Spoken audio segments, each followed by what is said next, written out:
हरे कृष्णा। ओम भास्कराय नमः। आज हम पौष मास के चौथे दिन की कथा के साथ आगे बढ़ते हैं। ये कथा हमें धर्म और भक्ति के मार्ग पर चलने की प्रेरणा देती है और सच्चे सुख का अर्थ भी समझाती है। श्री नारायण जी नारद जी से कहते हैं, हे नारद, इस प्रकार उस बालक को आशीर्वाद देकर श्री हरि उस सभा में देवताओं और मुनियों के साथ एक रत्न निर्मित श्रेष्ठ सिंहासन पर विराजमान हो गए। उनके दक्षिण भाग में शंकर जी, वाएं भाग में प्रजापति ब्रह्मा जी और आगे धर्मात्माओं में श्रेष्ठ तथा जगत के साक्षी धर्म जी ने आसन ग्रहण किया। हे ब्राह्मण, फिर धर्म के समीप सूर्य, इंद्र, चंद्रमा, देवगण, मुनि समुदाय और पर्वत समूह सुखपूर्वक आसनों पर विराजमान हो गए। इसी बीच महायोगी सूर्यपुत्र शनिश्चर शंकर नंदन गणेश जी को देखने के लिए वहां आए। उनका मुख अत्यंत नम्र था, आंखें कुछ मुंदी हुई थी और मन एकमात्र श्री कृष्ण में लगा हुआ था, इसलिए वे बाहर भीतर श्री कृष्ण का ही ध्यान कर रहे थे। वे तपह फल को खाने वाले, तेजस्वी, धधकती हुई अग्नि की शिखा के समान प्रकाशमान, अत्यंत सुंदर श्याम वर्ण पीतांबरधारी और श्रेष्ठ थे। उन्होंने वहां पहले विष्णु, ब्रह्मा, शिव, धर्म, सूर्य, देवगणों और मुनिवरों को प्रणाम किया। फिर उनकी आज्ञा से वे उस बालक को देखने के लिए गए। अंदर जाकर शनिदेव ने सिर झुकाकर पार्वती जी को नमस्कार किया। उस समय वे अपने पुत्र को अपनी छाती से लगाए रत्न सिंहासन पर विराजमान होकर आनंद पूर्वक मुस्कुरा रही थीं। 5 सखियां निरंतर उन पर श्वेत चमर डुलाती जाती थीं। वे सखी द्वारा दिए गए सुवासित तांबूल को चबा रही थीं। तांबूल पान को कहते हैं। उनके शरीर पर अग्नि से तपाकर शुद्ध की हुई सुंदर साड़ी शोभायमान थी। रत्नों के आभूषण उनकी शोभा बढ़ा रहे थे। सहसा सूर्य नंदन शनिदेव को सिर झुकाए देखकर देवी ने उन्हें शीघ्र ही शुभाशीर्वाद दिया और फिर उनसे वार्तालाप करके उनका कुशल मंगल पूछा। पार्वती जी ने फिर पूछा, हे ग्रहेश्वर, इस समय आपका मुख नीचे की ओर झुका हुआ क्यों है? या आप मुझे अथवा इस बालक की ओर देख क्यों नहीं रहे? साधु, मैं इसका कारण सुनना चाहती हूँ। शनिदेव कहने लगे, साध्वी, सारे जीव अपने कर्मों के अनुसार अपनी करनी का फल भोगते हैं, क्योंकि जो भी शुभ अथवा अशुभ कर्म होता है उसका करोड़ों कल्पों में भी नाश नहीं होता। जीव अपने कर्म के अनुसार ब्रह्मा, इंद्र और सूर्य के भवन में जन्म लेता है। कर्म से ही वह मनुष्यों के घर में और कर्म से ही पशु आदि योनियों में उत्पन्न होता है। कर्म से वह नरक में जाता है और कर्म से ही उसे वैकुंठ की प्राप्ति होती है। अपने कर्म के अनुसार वह चक्रवर्ती राजा हो जाता है और अपने ही कर्म से वही नौकर भी होता है। माता, कर्म से ही वह सुंदर होता है और अपने कर्म के फलस्वरूप वह सदा रोगग्रस्त बना रहता है। कर्मानुसार ही वह विषय प्रेमी और अपने कर्म से ही विषयों से निर्लिप्त रहता है। कर्म से ही जीव को उत्तम पत्नी, उत्तम पुत्र और निरंतर सुख की प्राप्ति होती है और अपने कर्मों से ही वह पुत्रहीन, दुष्ट स्वभाव वाला, स्त्री का स्वामी अथवा स्त्रीहीन होता है। हे शंकर वल्लभे, मैं एक परम गोपनीय इतिहास, यद्यपि वह लज्जाजनक और माता के सामने कहने लायक तो नहीं है, फिर भी कहता हूँ, सुनिए। मैं बचपन से ही श्री कृष्ण का भक्त था। मेरा मन तो सदा एकमात्र श्री कृष्ण के ध्यान में ही लगा रहता था। मैं विषयों से विरक्त होकर लगातार तपस्या में लीन रहा करता था। पिताजी ने चित्ररथ की कन्या से मेरा विवाह करवा दिया। वह सती साध्वी नारी, अत्यंत तेजस्विनी और सतत तपस्या में लीन रहने वाली थी। एक दिन ऋतु स्नान करके वह मेरे पास आई। उस समय मैं भगवत चरणों का ध्यान कर रहा था। मुझे ब्रह्म ज्ञान बिल्कुल भी नहीं था। पत्नी ने अपना ऋतुफल निष्फल जानकर मुझे श्राप दे दिया कि अब आप जिसकी ओर देखोगे वही नष्ट हो जाएगा। उसके बाद जब मैं ध्यान से विरत हुआ तब मैंने अपनी पत्नी को संतुष्ट किया, परंतु अब तो वह शाप से मुक्त कराने में मुझे असमर्थ थी, इसलिए पश्चाताप करने लगी। माता, इसी कारण मैं किसी भी वस्तु को अपने नेत्रों से नहीं देखता और तभी से मैं जीव हिंसा के भय से स्वाभाविक ही अपने मुख को नीचे किया रहता हूँ। मुने, शनिश्चर की यह बात सुनकर देवी पार्वती हंसने लगी और नर्तकियों और किन्नरियों का सारा समुदाय ठहाका मारकर हंसने लगा। श्री नारायण जी कहते हैं, नारद, शनिश्चर का यह वचन सुनकर देवी पार्वती ने परमेश्वर श्री हरि का ध्यान किया और सारा जगत ईश्वर की इच्छा के वशीभूत ही है, ऐसा कहा।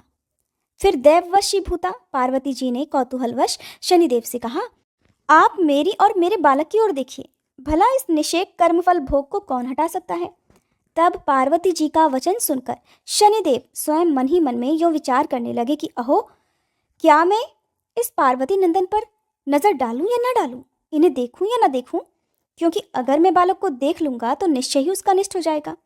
ऐसा कहकर धर्मात्मा शनिश्चर ने धर्म को साक्षी बनाकर बालक को तो देखने का विचार किया, परंतु बालक की माता को नहीं देखा। शनिश्चर का मन तो पहले से ही खिन्न था। उनके कंठ, होठ और तालू भी सूख गए। फिर भी उन्होंने अपने बाएं नेत्र के कोने से शिशु के मुख की ओर देख लिया। उन्होंने उस बालक का केवल मुख ही देखा था और शनिदेव की दृष्टि पड़ते ही शिशु का मस्तक धड़ से अलग हो गया। तब शनिश्चर ने अपनी आंखें फेर ली और वे नीचे मुख करके खड़े हो गए। इसके बाद तो उस बालक का खून से लथपथ हुआ सारा शरीर तो देवी पार्वती जी की गोद में पड़ा रह गया, लेकिन मस्तक अपने अभीष्ट गोलोक में जाकर श्री कृष्ण में लीन हो गया। ये देखकर पार्वती जी अपने बालक को अपने सीने से लगाकर फूट फूट कर विलाप करने लगी और एक उन्मत्त की तरह धरती पर गिरकर मूर्छित हो गई।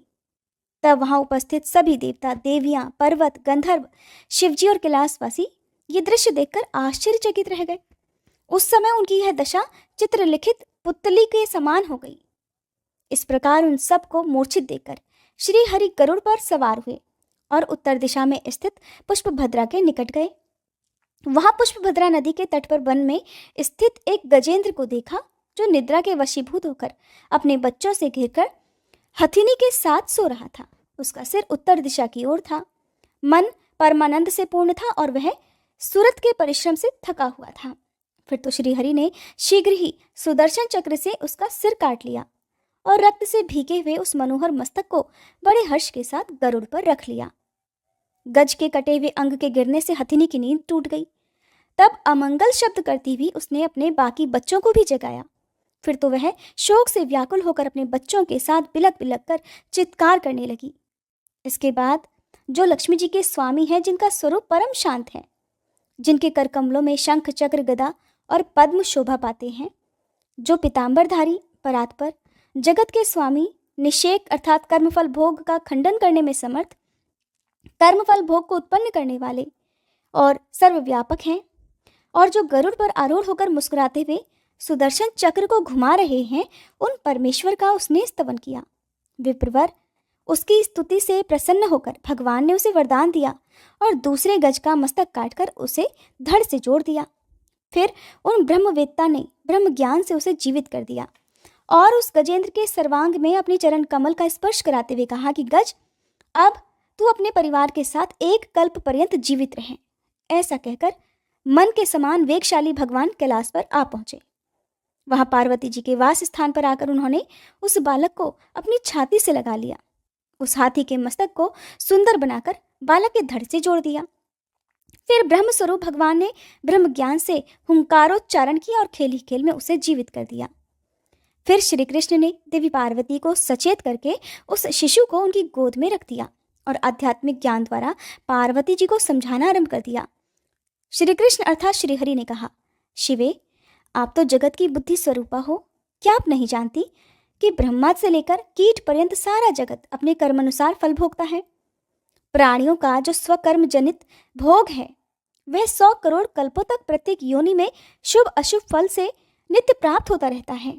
सती, इंद्र अपने कर्मवश कीड़े की योनि में जन्म ले सकते हैं और कीड़ा अपने पूर्व कर्मों के फलानुसार इंद्र भी हो सकता है। पूर्व जनित कर्मों के फल के बिना सिंह मक्खी को भी मारने में असमर्थ होता है और मच्छर अपने पूर्व कर्म के बल से हाथी को भी मार डालने की शक्ति रखता है। कर्म का भोग शुभ अशुभ रूप से इस लोक और परलोक में अवश्य प्राप्त होता है, परंतु कर्मोपार्जन के योग्य पुण्य क्षेत्र भारत ही है। स्वयं श्री कृष्ण कर्म के फलदाता, विधि के विधाता, कालों के काल, निषेक के निषेककर्ता, संहर्ता के भी संहारक, पालक के भी पालक हैं। संपूर्ण चराचर जगत स्वरूप हैं। उन्हीं श्री कृष्ण में विनायक भी स्थित हैं। इस प्रकार श्री विष्णु का कथन सुनकर देवी पार्वती जी का मन अब संतुष्ट हो गया। तब वे उन गदाधर भगवान को प्रणाम करके अपने शिशु को दूध पिलाने लगी।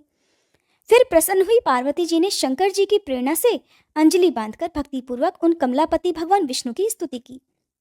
तब श्री विष्णु ने शिशु को और शिशु की माता को आशीर्वाद दिया और अपने आभूषण कौस्तुभ मणि को बालक के गले में डाल दिया। ब्रह्मा जी ने अपना मुकुट और धर्म ने रत्न का आभूषण दिया। फिर क्रमशः देवियों ने और उपस्थित सभी देवताओं, मुनियों, पर्वतों, गंधर्वों और समस्त महिलाओं ने यथोचित रूप से रत्न प्रदान किए। उस समय महादेव जी का मन अत्यंत हर्षमगन था वे श्री विष्णु का स्तवन करने लगे। नारद, वहां मरकर पुनर्जीवित हुए बालक को देखकर श्री पार्वती ने ब्राह्मणों को असंख्य रत्नों का दान किया। मरे हुए बालक के जी उठने पर हर्ष गदगद हुए हिमालय ने वंदियों को 100 हाथी और 1 सहस्त्र घोड़े प्रदान किए और देवगण हर्षित होकर ब्राह्मणों को और सभी नारियों ने वंदियों को दान किया। लक्ष्मीपति विष्णु ने मांगलिक कार्य संपन्न कराए, ब्राह्मणों को भोजन से तृप्त किया और वेदों तथा पुराणों का पाठ करवाया। फिर शनिश्चर को लज्जायुक्त देखकर पार्वती जी को क्रोध आ गया और उन्होंने उस भरी सभा के बीच शनिदेव को श्राप देते हुए इस प्रकार कहा कि तुम अंगहीन हो जाओ। श्री नारायण कहते हैं, नारद, फिर श्री विष्णु ने शुभ अवसर आने पर देवों तथा मुनियों के साथ सर्वश्रेष्ठ उपहारों से उस बालक का पूजन किया और उससे यूं कहा कि सुरश्रेष्ठ, मैंने सबसे पहले आपकी पूजा की है, इसलिए वत्स अब सर्वपूज्य और योगींद्र हो जाओ। ऐसा कहकर श्री हरि ने उसके गले में वनमाला डाल दी और उस बालक को मुक्तिदायक ब्रह्म ज्ञान और संपूर्ण सिद्धियां प्रदान करके अपने जैसा ही बना दिया। फिर षोडशोपचार की सुंदर वस्तुएं दी और मुनियों तथा देवों के साथ उसका इस प्रकार नामकरण किया: विघ्नेश, गणेश, हेरंब, गजानन, लंबोदर, एकदंत, शूर्पकर्ण और विनायक। उसके ये 8 नाम रखे गए। पुनः सनातन श्री हरि ने उन मुनियों को बुलवाकर उसे आशीर्वाद दिलवाया। फिर सभी देव देवियों और मुनियों ने अनेक प्रकार के उपहार गणेश जी को दिए और फिर क्रमशः उन्हें भक्तिपूर्वक उनकी पूजा की। नारद जी, तदंतर जगतजनी पार्वती जी ने, जिनका मुख कमल हर्ष के साथ विकसित हो रहा था, अपने पुत्र को रत्न निर्मित सिंहासन पर बिठाया। फिर उन्होंने आनंद पूर्वक समस्त तीर्थों के जल से भरे हुए 100 कलशों से मुनियों द्वारा वेद मंत्रोच्चारण पूर्वक उसे स्नान कराया। फिर अग्नि में तपाकर शुद्ध किए हुए 2 वस्त्र दिए। फिर पाद्य के लिए गोदावरी का जल, अर्घ के निमित्त गंगा जल और आचमन के लिए दूर्वा, अक्षत, पुष्प और चंदन से युक्त पुष्कर का जल लाकर दिया। रत्न पात्र में रखे हुए शक्कर युक्त द्रव का मधुपर्क प्रदान किया।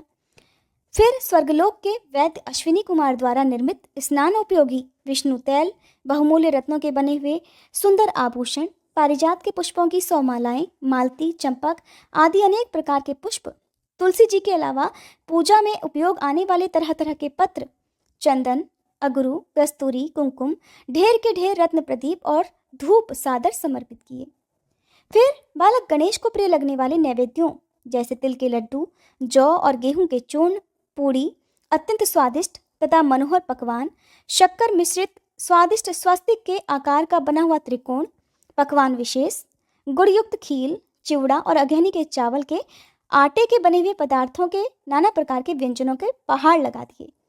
नारद, फिर उस पूजन में देवी पार्वती ने हर्ष में भरकर 1 लाख घड़े दूध, 1 लाख घड़े दही, 3 लाख घड़े मधु और 5 लाख घड़े घी सादर अर्पित किया। नारद, फिर अनार और बेल के असंख्य फल, तरह तरह के खजूर, जामुन, आम, कटहल, केला और नारियल के असंख्य फल दिए। फिर आचमन और पान कराने के लिए अत्यंत निर्मल कपूर आदि से सुवासित स्वच्छ गंगा जल दिया। नारद, इसके बाद उसी प्रकार सुवासित उत्तम रमणीय पान के बीड़े और बायन से परिपूर्ण सैकड़ों स्वर्ण पात्र दिए। फिर मेनका, हिमालय, हिमालय के पुत्र और प्रिय अमात्यों ने गिरिजा के पुत्र का पूजन किया। वहां उपस्थित ब्रह्मा, विष्णु और शिव आदि सभी देवता ओम श्रीं ह्रीं क्लीं गणेश्वराय ब्रह्म रूपाय चार्वे सर्व सिद्धि प्रदेशाय विघ्नेशाय नमो नमः इस मंत्र से भक्तिपूर्वक वस्तुएं समर्पित करके परमानंद में मगन थे। इस मंत्र में 32 अक्षर हैं। ये संपूर्ण कामनाओं का दाता, धर्म, अर्थ, काम, मोक्ष का फल देने वाला और सभी प्रकार की सिद्धियां प्रदान करने वाला है। इस मंत्र के 5 लाख जप से ही जापक को मंत्र सिद्धि प्राप्त हो जाती है। भारतवर्ष में जिसे मंत्र सिद्धि हो जाती है वह श्री विष्णु के समान हो जाता है। उनके नाम स्मरण से सारे विघ्न भाग जाते हैं। उस उत्सव के अवसर पर आनंद मगन हुए देवताओं ने इसी मंत्र से शिशु की पूजा करके अनेक प्रकार के बाजे बजवाए, उत्सव करवाया, ब्राह्मणों को भोजन से तृप्त किया। फिर उन ब्राह्मणों को और विशेष दया वंदियों को दान किया। श्री नारायण जी कहते हैं, नारद, तदंतर उस सभा के बीच श्री विष्णु परम भक्ति पूर्वक संपूर्ण विघ्नों के विनाशक उन गणपति महाराज की भलीभांति पूजा करके उनकी स्तुति करने लगे। श्री विष्णु ने कहा, हे ईश, मैं सनातन ब्रह्म ज्योति स्वरूप आपका स्तवन करना चाहता हूँ, परंतु आपके अनुरूप निरूपण करने में मैं सर्वथा असमर्थ हूँ, क्योंकि आप इच्छा रहित, संपूर्ण देवों में श्रेष्ठ, सिद्धों और योगियों के गुरु, सर्वस्वरूप, सर्वेश्वर, ज्ञान राशि स्वरूप, अव्यक्त, अविनाशी, नित्य, सत्य, आत्मस्वरूप, वायु के समान अत्यंत निर्लेप, क्षत रहित, सबके साक्षी, संसार सागर से पार होने के लिए परम दुर्लभ, माया रूपी नौका के कर्णधार स्वरूप, भक्तों पर अनुग्रह करने वाले, श्रेष्ठ, वर्णीय, वरदाता, वरदानियों के भी ईश्वर, सिद्ध, सिद्धि स्वरूप, सिद्धिदाता, सिद्धि के साधन, ध्यान से अतिरिक्त ध्येय, ध्यान द्वारा असाध्य, धार्मिक, धर्म स्वरूप, धर्म के ज्ञाता, धर्म और अधर्म का फल प्रदान करने वाले, संसार वृक्ष के बीज, अंकुर और उसके आश्रय, स्त्री पुरुष और नपुंसक के रूप में विराजमान और इनकी इंद्रियों से भी परे, सबके आदि, अग्रपूज्य, सर्वपूज्य, गुण के सागर, स्वेच्छा से सगुण ब्रह्म तथा स्वेच्छा से ही निर्गुण ब्रह्म का रूप धारण करने वाले, स्वयं प्रकृति रूप और प्रकृति से परे प्राकृत रूप हैं। शेष अपने सहस्त्रों मुखों से भी आपकी स्तुति करने में असमर्थ हैं। आपकी स्तुति न पंचमुख महेश्वर कर सकते हैं, न चतुर्मुख ब्रह्मा जी ही, न सरस्वती जी की ही शक्ति है और न ही मैं कर सकता हूँ, न चारों वेदों की ही शक्ति है, फिर उन वेदवादियों की तो भला तुलना ही क्या। इस प्रकार देव सभा में देवताओं के साथ सुरेश्वर गणेश जी की स्तुति करके सुराधीश रमापति मौन हो गए।